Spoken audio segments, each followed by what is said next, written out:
अस्सलाम वालेकुम नाज़रीन, महरान टीवी न्यूज़ में अवां खे भलीकार मां आहियां फराशा। सब खां पहिरियां हिकु नज़र हेडलाइन ते।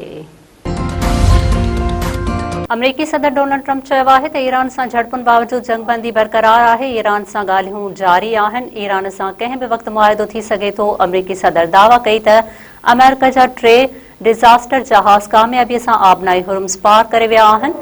अमरीकी जहाज़नि ते हमिलो बि कयो वियो, पर उन्हनि खे को बि नुक़सानु नाहे पहुतो।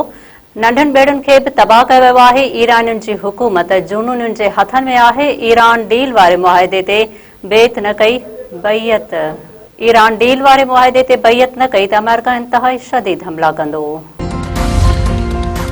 ईरान जो अमेरिका ते जंगबंदीअ जी भनकड़ी करण जो इल्ज़ाम। ख़ातमुल अंबिया जे तर्जुमान मूजिबि अमेरिका ख़मेर सिर्क ऐं कशम जज़ीरनि मथां हमला कया। अमेरिका पारां फ़िज़ाई हमला कुझु मुल्कनि जे सहकार सां कया विया। हुन चयो अमेरिका ईरानी फजीरा बंदरगाह ते बि ईरानी बहरी जहाज़ खे निशानो बणायो। ईरानी फ़ौज फौरी कार्रवाई करे दुश्मन खे मुंहतोड़ जवाब ॾिनो।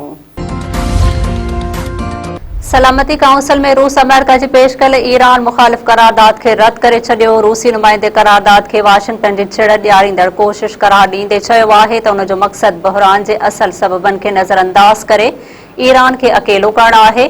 बहरीन, सऊदी अरब, UAE ऐं कुवैत पारां करारदाद जी हिमायत करारदाद में ईरान खां हुर्मुज़ में हमला बंदि करण ऐं टूल ख़त्म करण जो मुतालबो।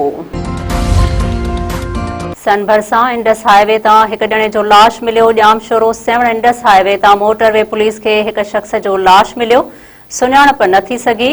छछरेट सन पुलिस जो चवणु आहे त राति देर सां कंहिं गाॾीअ जे टकर में फ़ौत थियल शख़्स दरवेश सिफ़त लॻी रहियो आहे, जंहिं जी सुञाणप नाहे थी सघी।